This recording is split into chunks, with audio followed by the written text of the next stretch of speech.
기억하시면 족하리.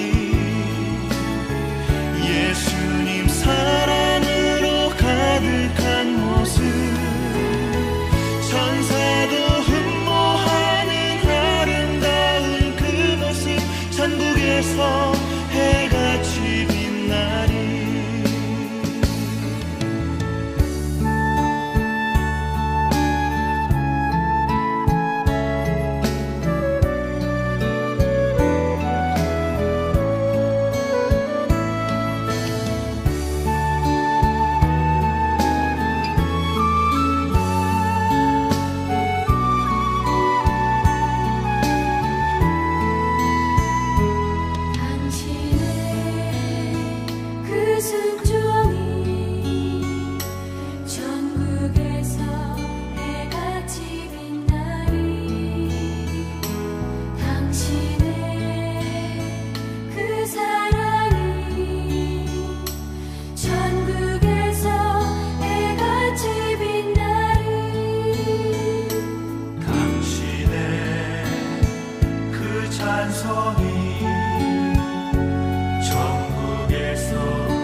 신명기 25장 5절부터 10절.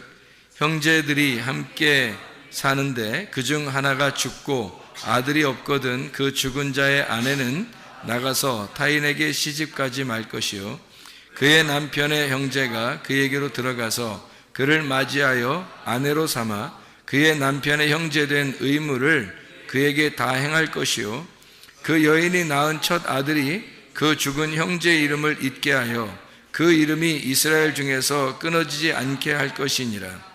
그러나 그 사람이 만일 그 형제의 아내 맞이하기를 즐겨하지 아니하면 그 형제의 아내는 그 성문으로 장로들에게로 나아가서 말하기를, 내 남편의 형제가 그 형제의 이름을 이스라엘 중에 잊기를 싫어하여 남편의 형제된 의무를 내게 행하지 아니하나이다 할 것이요, 그 성읍 장로들은 그를 불러다가 말할 것이며 그가 이미 정한 뜻대로 말하기를 내가 그 여자를 맞이하기를 즐거워하지 아니하노라 하면 그 형제의 아내가 장로들 앞에서 그에게 나아가서 그의 발에서 신을 벗기고 그의 얼굴에 침을 뱉으며 이르기를, 그 형제의 집을 세우기를 즐겨 아니하는 자에게는 이같이 할 것이라 하고 이스라엘 중에서 그의 이름을 신벗김 받은 자의 집이라 부를 것이니라. 아멘. 죽은 형제에 대한 의무에 대한 이야기인데요, 이건 아마 자주 나오는 말씀은 아니죠. 죽은 형제에 대한 이야기. 이게 마가복음 12장에도 나와 있는 말인데, 마가복음 12장에 형제가 7이 있었는데 아내가 형제가 계속 죽어서 7번째까지 죽었는데, 하늘나라 가면은 누구 부인이 되겠습니까? 라고 이제 사람들이 질문 아닌 질문을 한 거죠. 그랬더니 예수님께서, 야, 하늘나라 가면 남편도 없고 아내도 없는 거다. 거기는 그냥 천사처럼 그렇게 다 되는 거야. 이제 그런 이야기를 이제 했거든요. 그러니까 여러분 잘 생각해 보시면, 그게 이제 천국 가면 어떻게 남편과 아내가 없다. 남편 알아볼까 못 알아볼까요? 남편하고 아내를 알아볼까 못 알아볼까요? 모르지 뭐. 가봐야 알지. 가봐야 알지 뭐 알아볼지 안 알아볼지는 가봐야 아는 거죠. 근데 이제 혼이 가기 때문에 아마 알아볼 수도 있어요. 혼이 가기 때문에. 혼이 그 사람이잖아요. 그런데 이제 거기서는 아무도 장가가는 사람 없고 시집가는 사람 없다고 그렇게 얘기한 거죠. 이제 천사처럼 변한다는 거예요. 천사처럼 변한다는 말은 천사가 뭐예요? 천사가 무슨 뭐를 나타내는 거예요? 성경의 천사는? 여러분, 그 천사하고 성경의 반대가 뭘까요? 귀신이겠죠? 천사 아니면 귀신이야. 그러면 천사가 아무래도 만나면 좋겠죠? 귀신 만나는 것보다. 그러면 귀신을 뭐라고 그래요? 더러운 영이라 그래요. 그러면 천사는 뭐예요? 어떤 영일까? 깨끗한 영이라죠. 깨끗한 말씀을 전하는, 그걸 이제 천사라 그러죠. 깨끗한 말씀을, 거룩한 말씀, 좋은 말씀, 기쁜 소식을 전하는 자를 천사라 이렇게 이야기를 해요. 이제 그거를 사자라고 하기도 하고요. 이 사자라는 건 전달하는 자다 이렇게 얘기하는 거죠. 편지를 전달하는 자, 사자라고 하기도, 천사라 이렇게 말을 하기도 합니다. 그러니까 하늘의 소식을 전한다 해서 천사라고 이렇게 우리나라 말에는 이제 그렇게 썼죠. 그러니까 어쨌든 좋은 소식을 전하는 그를 천사라 그러고, 나쁜 소식을 전하는 걸 이제 귀신이라 이렇게 표현할 수가 있겠네요. 반대니까.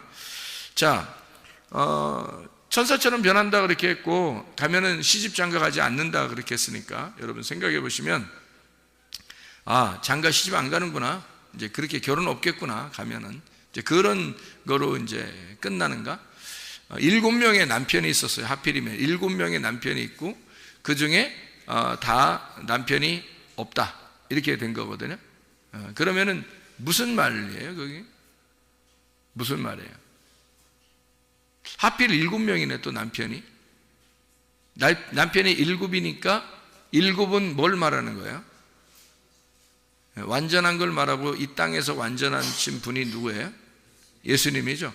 그러니까 7명의 남편이 있었는데 여기서 7번째 남편이 죽으셔서 안식일 날에도 무덤에 계시고 안식 후 첫날 부활하셨는데, 그 안식 후 첫날이 며칠 날이에요?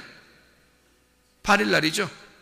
그러면은 7번째 남편까지는 이 땅에서 있었는데 이제 하늘나라로 올라갔어요. 그러면 이제 7번째 남편이 지났잖아. 7번째 남편이 지나고 그 다음에 몇째가 되는 거예요? 8번째가 되는 거죠. 8번째가 되는데 그 8번째는 부활을 말하는 거죠. 그럼 부활 때는 뭐처럼 바뀐다는 거예요? 천사처럼 변한다. 천사처럼 변한다는 말은 뭐 같이 된다는 거예요? 기쁜 소식, 말씀이 돼버린다는 얘기죠. 말씀이 돼버린다. 그러니까 그게 이제 8번째가 되는 거지. 그러니까 말씀이 된다는 말은 하늘나라가 뭘로 이루어졌다는 거예요? 말씀으로 이루어졌잖아요. 하늘나라가 말씀으로 이루어졌고, 그게 8이라고, 새로운 시작을 말하는 새로운 나라. 그게 7이 이 땅이고 8이 하늘나라란 말이에요. 그러니까 거기에서 새롭게 좋은 소식, 말씀이 된 자들이 든다. 그러니까 시집가고 장가가는 게 아니고 이미 하나가 되었다. 뭐가 되었다? 말씀이 되었다 이 말이죠. 이미 말씀이 되었다. 그렇기 때문에 장가가고 시집가는 게 아니다 이렇게 된 거죠. 그러니까 이미 어떻게 예수님하고, 신랑 되신 예수님하고, 부활하신 8번째 날에 부활하신 예수님하고 이미 결혼이 끝났다 이 말이에요. 죽으면, 우리가 죽고 하늘나라에 올라가면 이미 결혼이 끝났으니까 둘이 어떻게 돼요? 한 몸을 이루었다. 그러니까 다시 말하면 한 말씀이 되었다 그 말이죠. 무슨 말인지 알겠죠? 한 말씀이 되었다. 그럼 완성이지. 완성이니까 시집가거나 장가가는 게 없죠. 그 말이. 마가복음 12장 내용을 알겠습니까? 무슨 말인지? 자, 그리고서 이제 신명기 25장을 다시 한번 잘 보면 무슨 얘기인지 이해할 수 있을 거예요. 신명기 25장의 말씀을 한번 잘 봐봐요. 무슨 내용이에요? 여기는 죽은 형제가 있어요. 그러면 그 아내가 다른 데 시집가지 말고 그 동생이 그 아내를 맞이해서 그 아내로 삼아라. 참, 그 형제가 있는 집안엔 참 이거 남사스러운 얘기죠, 이게 지금. 그렇죠? 남사스러운 얘기입니다. 우린 동방 예의지국 같은 우리 그 조선의 그 정기를 그 가지고 태어난 우리 한국의 사람들은 이런 얘기 들으면 뭐 상당히 이게 마음이 좋지 않죠. 이런 게 이거 뭐냐, 이게 도대체 성경은 왜 이런 식으로 써서 사람 마음 심란하고 복잡하게 만드냐, 이렇게 생각할 수도 있겠죠. 그런 내용들이죠, 그죠? 그런데 우리가 그렇게만 보면은 이게 이제 이상한 내용이 되는 거예요. 그렇죠? 이상한 내용 중에 우리 하나 또 있잖아요. 그 신명기 24장에 1절부터 4절까지의 말씀에 보면 이혼 증서 가지고 가가지고 결혼하라고 그러고요. 그죠? 그것도 참 우리나라 이 예법하고는 진짜 안 맞는 얘기죠. 그러니까 우리나라 얘기하고는 진짜 안 맞는, 그러니까 이혼 증서만 있지 결혼 증서가 없어요. 그래서 이혼 증서를 가지고 가서 결혼하는 거예요. 그러니까 결혼을 하면 이혼 증서가 결혼 증서가 되는 거죠. 그래서 이혼 증서가 곧 결혼 증서. 그거는 이혼 증서가 결혼 증서라는 말은 결국에 어떤 걸 얘기하는 거라고요? 말씀을 얘기하는 거라고요. 그래서 말씀 자체가 이혼 증서고, 그리고 말씀 자체가 결혼 증서다. 자, 이혼 증서는 어떻게 하는 걸 이혼이라고 그래요? 어떻게 하는, 갈라지는 걸 이혼 증서라고 그러죠. 갈라지는 거니까 뭘 나타내는 거예요? 선악과를 나타내는 거고, 선악과는 우리에게 대표적으로 뭐를 설명하는 거죠? 율법을 설명하는 거예요. 그래서 사람을 판단하고 이렇게 분리시키는 그런 역할을 감당하죠. 그런가 하면 결혼 증서는 어떻게 돼요? 결혼 증서는 어떻게 된 거예요? 결혼은 하나가 된 거죠. 둘이 하나가 된 거니까 뭐예요? 생명나무가 되겠죠. 생명나무는 생명이라는 생명나무를 먹으면 어떻게 되는 거예요? 이게 율법이에요? 아니면 복음이라는 진리예요? 복음이라는 진리가 되겠죠. 그러니까 이렇게 성경이 이렇게 나누어져 있는 거를 설명해 주고 있는 내용이죠. 신명기 24장의 내용이. 그럼 신명기 25장의 내용은요? 신명기 25장의 내용도 뭔가 의미가 있겠죠. 그래서 그거를 이제 지금 제가 설명한 거를 가만히 생각해 보면 이 말이 이해가 된다는 얘기죠. 이 말이. 그러니까 죽은 형제가 있고 그 다음에 동생이 있어요. 그러면 죽은 형제의 아내는 어디로 가야 돼? 반드시 동생의 아내가 돼야 되는 거예요. 딴 데로 가면 안 된다는 거예요. 동생이 있는데도 딴 데로 가면 큰일 납니다. 법이 안 되니까, 법적으로 안 되는 거예요. 그러면 법적으로 왜 이렇게 이걸 딱 막아놨을까? 이 내용을 굉장히 중요한 의미니까 여기다 넣는 거거든요. 율법적으로 이건 꼭 지켜야 된다라고 이야기한 거예요. 근데 우리 동방예의지국에서는 이런 게 남사스러운 얘기라고요. 뭐 이상한 얘기죠. 어떻게 식구끼리 형수가 식구였는데 형님이 돌아가셨다고 해서 그 형수랑 같이 이렇게 아기를 낳아주고 이렇게 하는 게 이게 이상하잖아요. 그러니까 이게 뭔가 이상한 얘기들란 말이에요. 그런 얘기가 아니고, 그런 얘기가 아니죠. 그런 얘기 아니니까 써놨지. 그런 얘기였으면 이거 뭐 글자로만 보면 이제 이거 놓고서 이제 뭐 또 봐라 이렇게 하지 않았느냐, 뭐 우리 기독교인들도 이렇게 해야 된다 이러면 어떻게 해? 큰일 나지. 이게 뭐 이상한 얘기가 되잖아요. 그러니까 이게 이제 어떤 의미를 가지고 있다는 거죠. 어떤 의미를 가지고 있냐면 죽은 형제가 있습니다. 죽은 형제가요.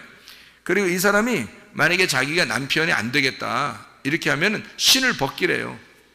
신을 벗겨가지고 막 신으로 후려 때리고 이렇게 하지 말고 침을 얼굴에다 확 뱉어버리라는 겁니다. 더럽게 진짜. 야, 이 더러운 놈아 이러면서 침을 확 뱉어버리고 그러는 거예요. 그러니까 신 벗기고 침 확 뱉어. 침을 뱉으면요 저주받았다는 얘기거든요. 이게. 침을 뱉으면. 그러니까 축복을 해야 되는데 저주를 내려버리는 겁니다. 저주를 내려버리면 어떻게 되는 거예요? 저주를 내려버리면 저주 내리면 축복이 아니라 저주를 내려버리면 어떻게 될까요? 씨가 안 생기는 거죠. 씨가.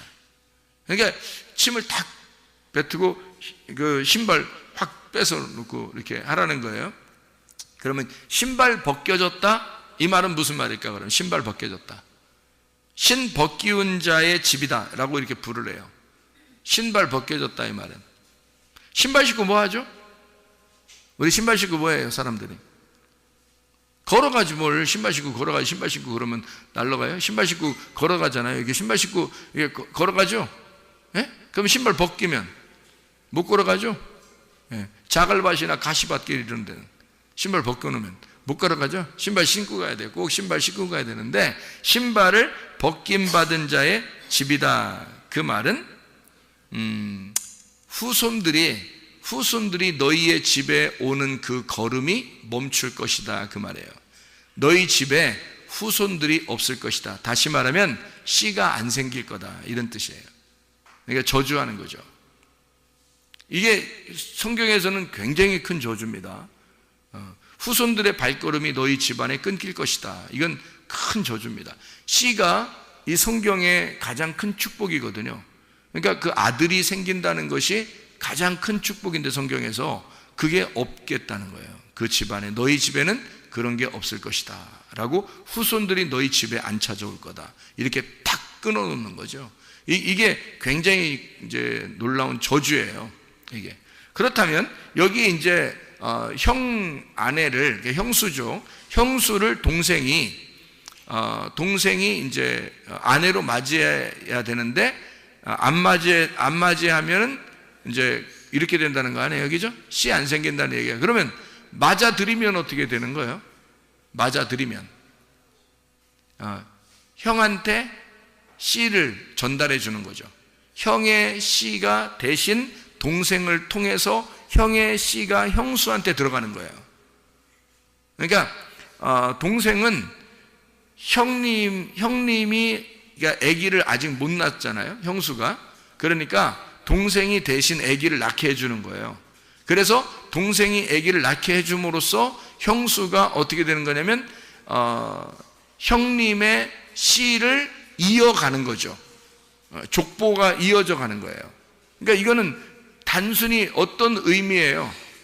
그러니까 어떤 의미로 지금 뭐 신을 벗긴다 또는 동생이 남편이 돼야 된다 뭐 이런 얘기들은 어떤 얘기예요? 어떤 얘기를 지금 하고 싶은 거예요? 씨에 대한 얘기를 하고 싶은 거예요. 그러니까 신발 벗기운 자의 집이다라고 하는 것도 씨가 후손이 끊어질 것이다 라는 얘기고요. 만약에 아내로 맞아들여서 그 형님의 형수 그러니까 아내에게 씨를 아기를 낳게 한다면 후손이 이제 계속 끊어지지 않는 집안을 만드는 그 씨를 주는 역할을 하는 거죠. 그런 얘기가 되겠죠. 그렇죠? 자, 그러면은 이제 신명기 25장의 5절부터 10절까지의 이 이야기는 자, 죽은 형제가 나오고 그 다음에 동생이 나온단 말이에요. 그러면 이제 이걸 누구라고 볼 수 있나요? 누구? 죽은 형제가 누굴까요? 죽은 형제가 아담을 얘기하는 겁니다. 죽은 형제가 선악과 먹고 죽은 아담을 말하는 거죠. 그러니까 그 아담에게서 아내가 생겼는데 그 아내가 아담이 첫 번째 아들이기 때문에 죽어요. 그리고 두 번째 아들이 와요. 그게 동생입니다. 동생이 와가지고 동생이 누구예요 그러면? 동생은 생명나무 대신 예수님이란 말이에요. 동생은 생명나무 대신 예수님이니까 반드시 그 형수에게 씨를 남겨줘야 되는 거예요. 그러니까 그 여인에게 씨를 남겨줘야 된다. 그러니까 그거 안 되면 신발을 벗기고 침을 뱉어서 저주해서 씨를 끊어버릴 정도로 이것은 법적으로 꼭 해줘야 된다라는 얘기거든요. 이게 이 말이요. 그러니까 동생인 예수가 와서 생명나무 되는 그 열매를 그 씨를 전달해 주는 자가 되어야 된다라고 하는 얘기를 해주는 거죠. 자, 먼저 온 자가, 구약에서 먼저 온 자, 율법의 대표로 온 자가 누구예요? 모세죠, 모세. 모세를 통해서 열매가 맺을 수 있어요, 없어요? 율법을 통해서는 열매를 맺을 수가 없어요. 그런데 예수 그리스도가 두 번째 아담으로 오셨어요. 그래서 모세가 첫 번째 율법, 두 번째 예수가 오셔서 진리의 복음으로 오셔가지고 이 예수님이 오신 것이 뭐 색다른 걸 얘기하려고 그런 거예요? 아니면 원래 율법을 잘 해석해 주는 거예요? 율법을 잘 해석해 줌으로써 율법이라는 밭에다가 보화를 발견하게 한 거죠. 예수 그리스도가. 그러니까 율법은 밭이나 마찬가지라고요. 그냥 밭만 있으면 씨가 안 생기죠. 밭만 있으면 씨가 안 생겨요. 그러니까 이거는 죽은 것과 같은 거라고. 죽은 형제와 같다고. 만약에 밭만 있으면 죽은 형제와 같은 거죠. 그런데 거기에 씨가 심겨지면요, 거기에 보화가 심겨지면 이거는 보화가 있는 밭이 되는 거예요. 그러니까 보화를 어디서 발견해요? 그 밭에서 발견하는 거라고요. 그 보화가 그 밭에 뭐예요? 보화가 그 밭에 뭐예요? 씨죠. 그러니까 보화가 밭에 씨니까 씨를 발견하면 밭이 족보를 이어가는, 후손을 이어가는 거란 말이에요. 무슨 말인지 알겠죠? 그러니까 형님이 죽으면 동생이 그 아내를 취하여다가 씨를 전달해 주는 것이다. 그 동생이 누구라고요? 예수님이라고. 예수님이 오셔서 그 모세를 대신하여 복음의 진리로 우리에게 열매를 맺게 한다는 얘기고요. 첫 번째 아담을 위하여 두 번째 아담이신 예수가 오셔서 우리에게 씨를 전달하시기 위해서 오셨다. 우리를 살려주시기 위해서 오셨다. 그러니까 하나님은 우리에게 결코 우리를 죽이자고 하는 거예요? 후손을 남기는 살리자고 하는 겁니까? 살리자고 하는 겁니다. 반드시 그렇게 안 하면 신벗기운 자가 될 것이다. 그래서 반드시 해야 된다. 법적으로 이건 정해진 거다라고 하는 거죠. 우리에게 예전에 우리가 태어날 때에 우리의 삶에서는 그리스도의 씨앗이 우리 속에 심겨지질 못하죠. 그런데 예수를 만나니까 내 죽었던 내 몸에 드디어 생명이 솟아나기 시작한다는 거죠. 드디어 살아나기 시작한다는 겁니다. 그게 누구 때문에? 누구의 씨예요? 예수의 씨라고요. 예수의 씨가 말씀이 우리에게 들어옴으로써, 이게 예수의 씨가 우리에게 들어옴으로써 내가 예전에 처음에 태어났던 것이 뭐가 되는 거예요? 의미가 되는 거예요. 내가 원래 죽은 자로 태어났는데 근데 예수의 씨가 내 속에 심겨짐으로써 의미가 되었다. 나의 삶은 의미가 되었다. 이 말이죠. 원래 무의미한, 의미 없는 자로 내가 태어났는데, 인간으로 의미 없는 자로 태어났는데 예수를 만나니까 의미 있는 자가 되었다. 그 말이죠. 죽은 자로 태어났더니 살아있는 자가 되었다. 내 몸에 씨가 들어왔다. 그래서 나를 생명이 있는 자로 만들더라. 누가? 예수 그리스도가. 예수 그리스도가 여러분에 오시면 씨 있는 자로 만들어서 생명을 전달하니까 죽은 자가 살아난다는 것입니다. 죽었던 내가 하나님의 말씀을 들음으로 살아나게 된다. 그 말이에요. 하나님의 말씀이 여러분 속에 임하면 뭐가 좋은가? 여러분을 생명으로 이끕니다. 죽었던 나를 생명으로 인도하는 것은 하나님의 말씀밖에 없어요. 그 말씀이 씨앗이고 그 씨앗이 생명이고 그 씨앗이 보화기 때문에 그것이 없이는 밭 자체는 죽은 거라고요. 우리 자신들이 아무것도 의미가 없다고. 아무 의미 없는 내가 예수를 만나니까 의미가 되었다. 얼마나 아름다운 이야기입니까? 그렇죠? 자, 요한복음 2장 14절에 보면은 성전 청결에 대한 이야기가 나오거든요. 요한복음 2장 14절, 예수님이 곧 성전이라고 그렇게 하는데, 신명기 14장을 한번 봐봐요. 신명기 14장 25절을 보면 이렇게 되어 있습니다. 신명기 14장 25절을 보면 뭐라고 되어 있냐면, 그것을 돈으로 바꾸어 그 돈을 쌓아가지고 네 하나님 여호와께서 택하신 곳으로 가서, 이렇게 되어 있거든요. 그러면 요한복음 2장 14절을 봐봐요. 요한복음 2장 14절을 한번 여러분이 한번 보면요, 이렇게 되어 있습니다. 요한복음 2장 14절에 보면 이렇게 되어 있어요. 성전 안에서 소와 양과 비둘기 파는 사람들과 돈 바꾸는 사람들이 앉아있는 것을 보시고 채찍을 만들어서 후드로 패버렸다. 이제 그 이후의 얘기는 그런 얘기예요. 근데 여기 이제 신명기 14장에 25절에 보면 무슨 얘기가 나와 있어요? 분명히 돈을 가지고 가서 동물들을 사라고 그랬어요. 그러니까 신명기 14장 25절 26절에 보면요, 돈을 가지고 가서 동물을 사가지고 제사를 드려라, 이렇게 얘기가 나왔다고요. 이미 쓰여 있는 거예요. 쓰여 있기 때문에 사람들이 그래 한 거예요. 그럼 왜 예수님은 이렇게 쓰여 있는 얘기대로 했는데 왜 예수님은 막 노끈으로 채찍을 만들어 가지고 막 때리면서 나가라고 그랬을까요? 왜 그런 거예요? 네? 이유가 딱 한 가지잖아요. 이유가 딱 한 가지. 분명히 사라고 했어요. 사서 제사를 드려 있으니까 사람들은 좋은 거 있잖아요. 아주 그 품질이 좋은 거를 갖다 팔았단 말이에요.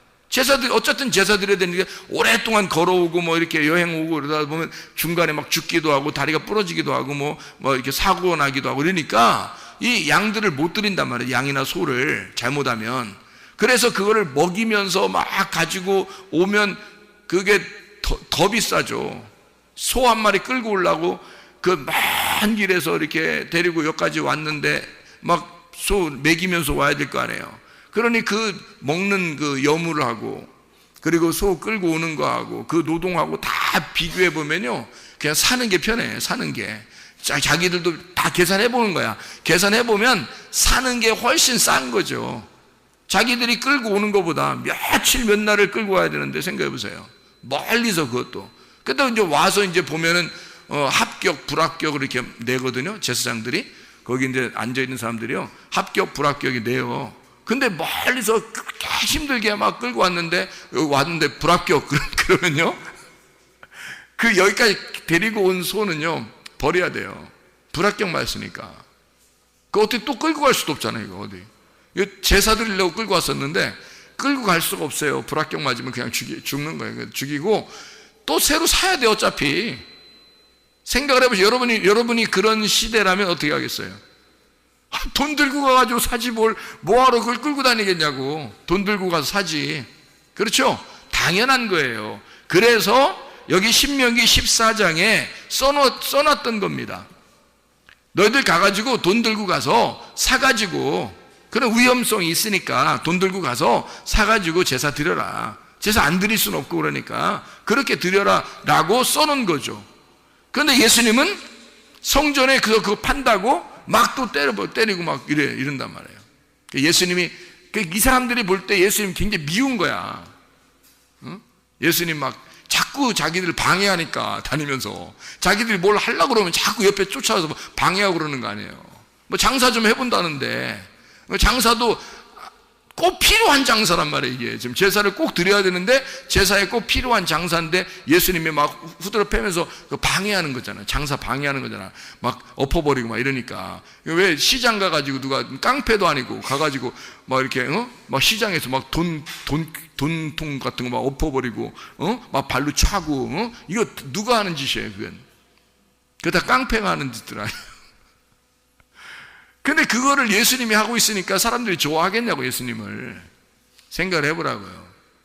그러면 여기서 이걸 하라고 했는데도 왜 예수님은 거기서 노끈을 만들어 채찍을 만들어 가지고 왜 이렇게 때리면서 나가라 했을까? 왜 그래? 뭐 하나 이유가 있어요. 왜 그랬을까요? 뭐 때문에 그래요?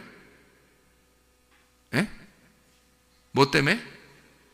예, 성전을 깨끗하게 하려고 그런 겁니다. 성전 깨끗하게 하려고. 왜 더러웠어요? 똥 싸서? 똥 싸고 막 이러니까 이제 동물들이 와가지고 막 똥 싸고 그러니까 더러우니까 야, 청소하기도 힘들어 죽 건데. 그러면 예수님이 뭐 그러면 거기 뭐 물 청소하고 막 그러나요? 갔다가 물도 귀한 때 뭐 물 좀 떠와. 막 양동이로 물 떠와. 막 물 청소하고 막 그러나요? 성전을? 성전도 엄청 클 텐데. 그걸 혼자 막 물청소 열심히 막 팔 걷어 제끼고 막 이렇게 물청소 하였더라. 뭐 이런 내용도 없잖아요. 그럼 뭐예요? 왜 그렇게 한 거예요, 도대체가? 예, 딱 한 가지죠. 무슨 말이냐면 죽어서 와야 된다는 겁니다.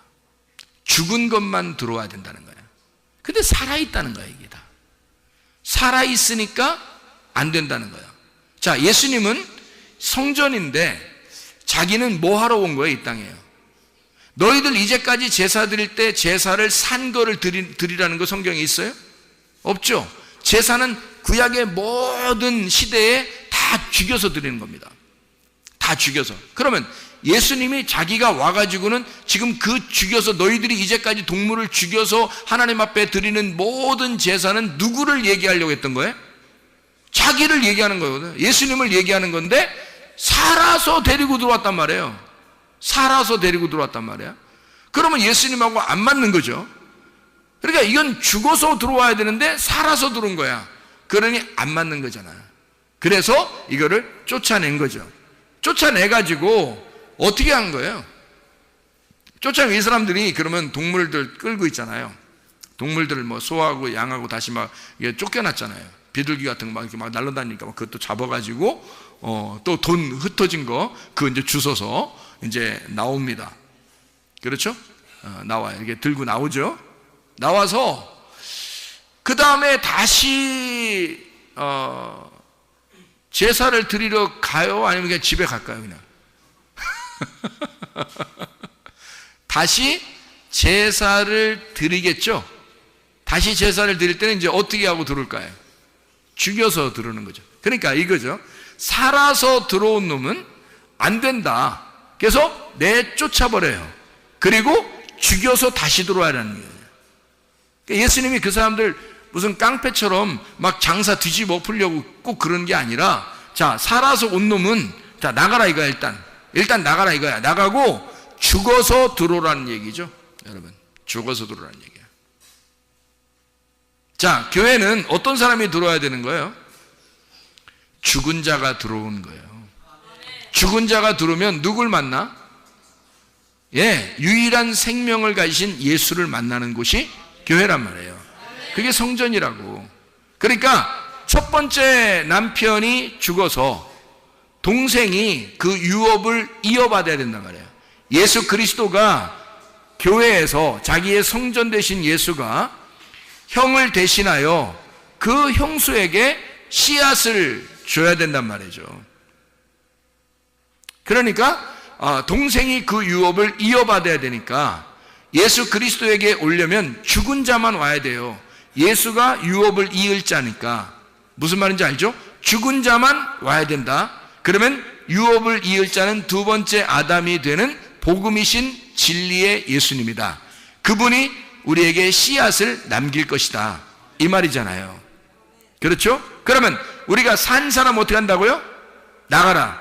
산 사람은 나가라. 죽은 사람은 들어와라. 그 말이잖아요. 그렇죠? 그러니까 교회는 어떤 사람이 들어와야 되는 거예요? 죽은 사람이 들어오라는 거예요.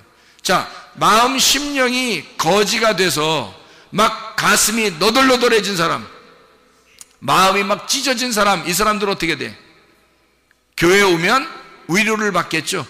교회에 오면 위로를 받아요. 그게 마태복음 5장의 4절에 보니까 뭐라고 되어 있냐면, 애통하는 자는 복이 있나니 저희가 위로를 받을 것이요 라고 되어 있는 거죠. 그 애통이라고 하는 게 펜테오라는 단어인데, 이 펜테오라는 애통하는 자가 슬퍼한다, 울부짖다, 애도한다라는 말이거든요. 펜도스에서 나온 말인데 슬픔, 애도라는 말입니다. 그러니까 슬퍼하는 자만 오라는 거예요. 그냥 뭐 헬렐레 그런 사람 오는 게 아니에요. 교회는 슬픔이 있는 자가 오라는 거예요. 파스코에서 나온 겁니다. 이 고난당하다, 이게 파스카랑 같은 단어인데요. 파스코, 파스카 같은 단어인데 유월절이라는 단어입니다. 그러니까 유월절에 애통이 있는 자, 예수 그리스도 안에서 어린 양의 죽음이 나를 위한 것이다 라고 그 애통이 있는 자, 유월절 장자의 죽음을 경험한 자 있잖아요. 그러니까 첫 번째 아들이 죽은, 장자가 죽는 날이 유월절이죠. 그날 이스라엘 백성들은 어린 양의 피를 바르고 구원을 받았단 말이에요. 그러니까 장자가 죽는 날 이스라엘 백성은 구원을 받은 거죠. 그러니까 장자의 죽음이 있을 때 차자가 씨앗을 넘겨주는 거죠. 무슨 말인지 알겠어요? 그러니까 첫 번째 아들을 대신하여 두 번째 아들이 유업을 이루게 만드는 거죠. 후손을 준다는 얘기예요. 첫 번째 죽은 자를 위해서 산 자가 온다는 얘기죠. 그러니까 너희들이 죽어서 오면 살려준다는 말입니다. 죽어서 오면 살려준다. 근데 살아서 오면 너를 반드시 죽일 것이라는 얘기입니다. 살아서 오면 죽이고 내쫓아버리고 그리고 다시 죽어서 들어오면 너를 살려줄 것이다 라는 게 성경의 말씀이죠. 그러면 여러분, 교회라고 하는 것은요, 애통을 당하는 것이 곧 뭐라는 얘기예요? 위로라는 얘기입니다. 애통을 당하게 되면 그것이 곧 위로라는 거예요. 죽어서 오면 너를 살려줄 거니까, 그러면 네가 애통을 하게 된다면 나는 너를 위로할 거야 라는 말이죠. 그러니까 애통하는 자가 위로가 있을 것이다 라는 얘기입니다. 자, 불뱀에 물린 자를 노뱀을 갖다 걸어놓으면 살려주는 거죠. 불뱀에 물린 자를 노뱀에 걸어서 살려주는 거죠. 불뱀에 물리지도 않았는데 노뱀을 걸을 필요가 있나요? 그럴 필요가 없죠. 성경은 노뱀을 걸어놓는, 예수 그리스도가 십자가 못 박혀 돌아가시는데 그 예수를 쳐다보고 믿는 자는 구원을 얻을 것이다. 어떤 사람에게? 불뱀 물린 자에게, 자기가 죄가 있다고 애통하는 자에게 노뱀을 쳐다보면 살 것이다 라는 그런 말씀이잖아요. 그러니까 여러분과 저는요, 교회에 오는 것이 어떻게 오는 거라고요? 뭐 때문에 오는 거라고요? 애통하기 위해서 오는 거라고요. 슬프기 위해서 오는 거라고요. 나 자신의 슬픔을 위해서 왔더니 주님이 위로해 주시더라. 내가 죽어서 왔더니 주님이 살려주시더라 그 말이죠. 내가 병들어 왔더니 주님이 치료해 주시더라 그 말이에요. 내가 문제가 있어서 왔더니 주님이 문제 해결자이시더라 이 말입니다. 그러니까 교회에 오는 사람들은 어떤 사람만 와야 된다는 거예요? 병든 자만 와라 이거야. 나그네들만 와라 이거야. 고아만 와라 이거야. 과부만 오라 이거야. 늙은이만 오라 이거야. 어린애만 오라 이거야. 힘없는 자들 말이에요. 정신 부족한 자 그 사람들만 와라. 자기가 뭐 똑똑한 사람 그런 사람 오지 마라. 정신 부족한 자가 와서 멘탈이 붕괴된 거죠. 멘탈 붕괴된 자가 와라 이거야. 정신 똑바른 사람들이 오면은 내보내. 그래서 멘탈 붕괴시키고 다시 들어오란 말이에요. 멘탈 붕괴됐습니다. 하나님 나 멘탈이 붕괴됐어요 라고 오면은 그 사람들 온전하게, 정신 온전하게 만들어주는 곳이 주님 만나는 곳이라는 거죠. 그러니까 그런 사람들 누가 오는 거야? 그러니까 연약한 자가 오라는 거야. 온전치 못한 자가 오라는 거야. 가정이 온전치 못한 자가 오라는 거야. 자기가 바리새인이라고 깨닫고 자기가 환자라고, 자기 정신이 멘탈이 붕괴된 자라고, 나는 부족한 자라고 하는 사람들이 오라는 거예요 교회에. 그러면 주님께서 채워주시겠다는 거 아닙니까? 한마디로 말하면 정상이 아닌 자만 교회 오라는 얘기야. 죽은 자만 교회 오라고, 정상이 아닌 자만 교회 오라고. 자기가 우리 집은 괜찮은데, 나 정신 멘탈 온전한데, 나 병나지도 않았는데, 나는 부족함이 하나도 없는데 오지 말란 말이에요. 그런 사람들은 교회 오는 게 아니에요. 어차피 너는 교회 와도 구원 못 받아. 너는 천국 갈 사람이 아니에요. 교회는 죽은 자가 와야, 병든 자가 와야 해결받는 곳이란 말이에요. 하나님 앞에 오는데 죽은 자가 들어와야 해결해 주죠. 내 남편이 죽었습니다 하고 동생에게 와야 되는 거지. 그래야 그 동생이 씨를 전달해 주는 거 아닙니까? 자기 남편이 죽었어야지 되는 거지. 그래야 동생한테 오는 거지. 자기 남편이 안 죽었는데 어떻게 동생한테 와요? 말이 안 되죠. 형님이 안 죽었는데 동생한테 합니까? 안 되죠. 형님이 죽었다는 것을 인식하는 자만 오라는 거죠. 다시 말하면 과부만 오라는 거예요. 고아만 오라는 거야. 나그네만 오라는 거예요 교회에. 자기가 남편도 있고 아버지도 있고 가정도 온전하고 잘 살고 머리도 좋아서 공부도 잘하고 정신 멘탈에 아무 문제가 없고 이런 사람들은요 구원받기 어렵습니다. 그렇게 자신감을 가지고서도 이 세상은 충분히 살아갈 수 있으니까. 그러나 이 세상에서 나는 부족한 자입니다, 정상이 아니에요, 이 세상에서 볼 때는 내가 정상이 아닙니다 라고 대부분 사람들 보니까요, 자기가 정상이라고 하는 사람들은 더 비정상이더라고. 그게 자기가 정상이라고 하는 사람들이 더 비정상이더라고. 그 정도로 세상은 지금 정상이 아닌 사람들의 삶이에요. 이 세상은 그런 부족한 자가 나 죽었습니다 라고 내가 가지고 있는 모든 소유가, 내가 소속되어 있는 데가 다 사망이에요, 죽었어요, 온전치 못합니다 라고 교회에 찾아왔더니 교회에서 주님이 치료자가 되시더란 말이야. 주님이 그 사람을 살려주시더란 말이에요. 그게 교회가 되는 거예요. 우리 교회는 부족한 사람들만 오라는 거예요. 우리 교회는 좀 온전한 사람 오지 말라는 거야. 온전한, 처음부터 나 온전합니다 하는 사람 와봐야 다시 쫓겨나. 우리 교회 같은 데는요, 우리 교회는 그런 사람들이 와가지고 가만히 들어보면 영 거실리는 얘기만 해. 그러니까 그 사람들이 기분이 안 좋다고 그래요. 자기가 온전하다고 생각했는데 자꾸 거실리는 얘기만 하니까 기분이 안 좋다고 그러는 사람도 있어요. 그런데 여러분 보세요, 좀 부족하고 힘들고 연약하고 막 애통하고 슬픈 사람들이 우리 교회에 오면요, 위로받습니다. 그래요, 주님은 그런 사람들을 만나러 오시는 거니까 그런 사람들을 만나서 부활시키는 게 예수님의 목적이거든요. 그들에게 시를 주는 거야. 말씀을 주기 위해서 주님은 그런 사람들만 오라는 거거든요. 그러니까 우리 교회는 그런 사람들 찾아오라는 거예요. 그런 사람들이. 그럼 여기에 그런 사람 찾아오면 주님이 정상 만들어준다는 거 아닙니까? 그죠? 시를 만들어준다는 거 아니에요? 그죠? 그러면 그렇게 잘 됐다 이거야. 그렇게 부족한 자가 와서 온전해지는 곳이 여기라면, 온전하다고 생각하는 자가 이곳에 오면 죽어야 된다는 거죠. 그러니까 비정상이 돼야 된다는 거죠. 이 설교를 듣다 보니까 영 자기가 비정상 같아. 그 온전한 것입니다. 비정상이라고 여길 때에 그때 주님이 온전하게 만들어 주시니까. 그래서 비정상이 우리 교회에 오게 되고, 비정상이 오게 되면 이 사람을 정상적으로 하나님이 온전케 만들어 주시는 곳이다. 그래서 이 사람의 삶을 구원해 주시고 씨를 심어주고 말씀을 갖다가 전달해 주신다. 후손을 있게 하신다. 생명이 연결되도록 한다. 생명이 영원히 살 수 있도록 영생하도록 한다 라는 그런 말씀이거든요. 그러니까 주님이 보면, 자, 정상이라고 생각한 사람은 교회에 오라 말라 안 와도 된다. 비정상으로 생각되는 사람들은 반드시 교회를 찾아 나와야 된다. 그러면 예수님께서 그 사람에게 생명을 주시려고 한다. 그죠? 생명이 없는 자라고 하는 자에게 오면 생명을 주시려고 한다. 그게 주님이시다. 자, 그러니까 보세요. 교회에 온다는 것은 어떤 사람들만 오라고요? 부족하고 뭔가 비정상적인 그런 사람들이 오게 된다. 그게 와서, 그러면 여기서 온전하게 됐어. 온전하게 되면 어떻게 다른 데로 가야 되나요? 이제 그런 사람들만 오라겠으니까, 그런 사람들만 초청하니까 우리 교회는. 자, 정상이 됐어요. 그럼 여기서 이제 가는 거예요? 딴 데로? 어떻게 해야 돼요? 어떻게 하면 좋겠어요, 여러분? 비정상이 와서 정상이 되면요, 간증이 되잖아요. 간증이 된다고요. 그 사람은 비정상으로 시작해서 왔기 때문에 이 사람은 교만할 수가 없죠. 교만할 수가 없죠. 그래서 교회는 겸손한 거예요. 교만할 수가 없는 거예요.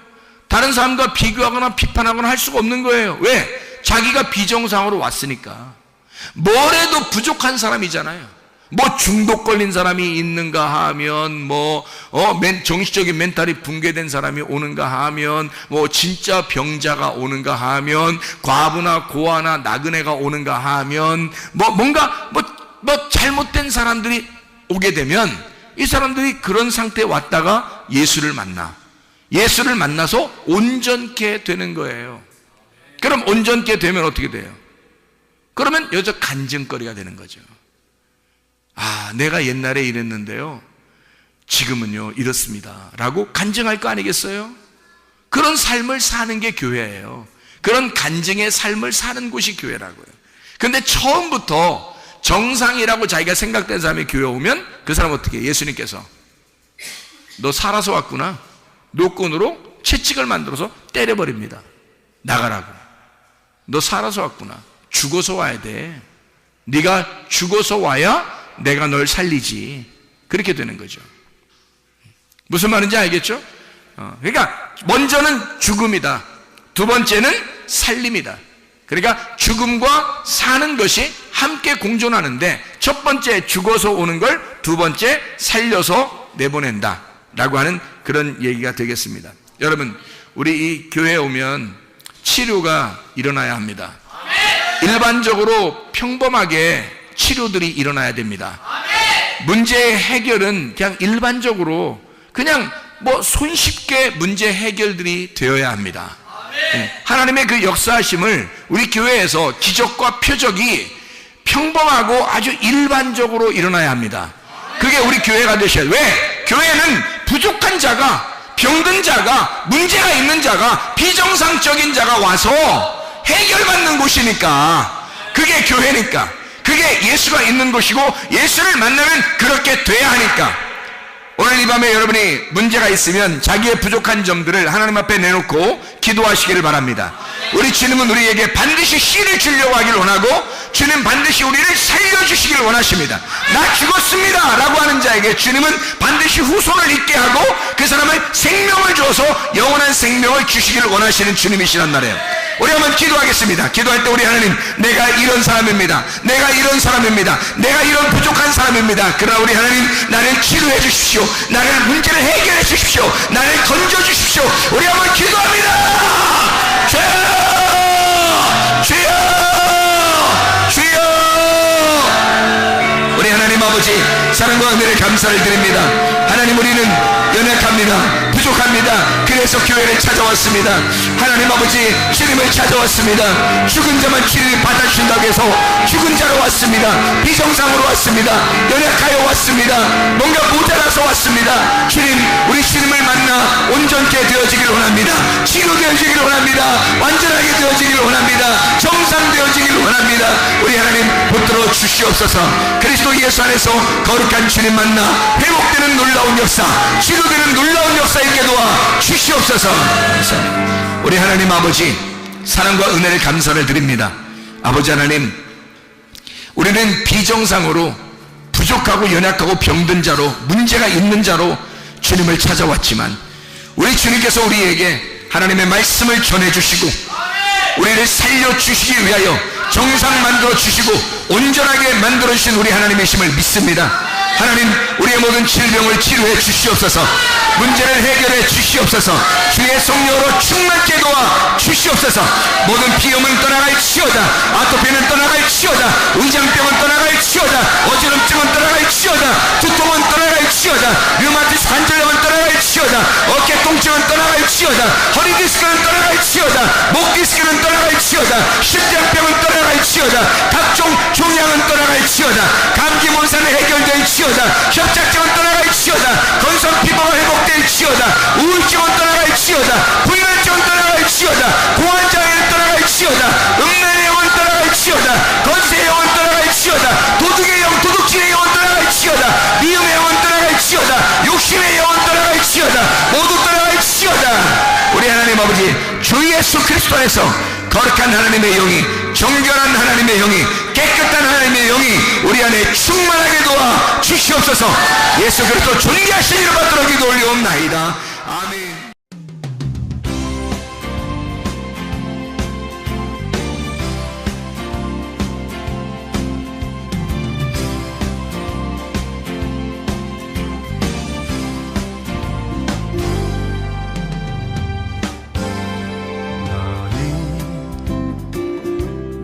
너머로 뻗은 나무 가지에 푸른 열매처럼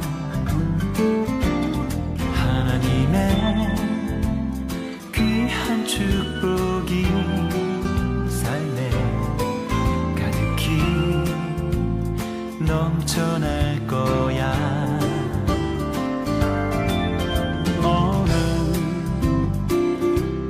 시련이 와도 능히 이겨낼 강한 발이 있어.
노래처럼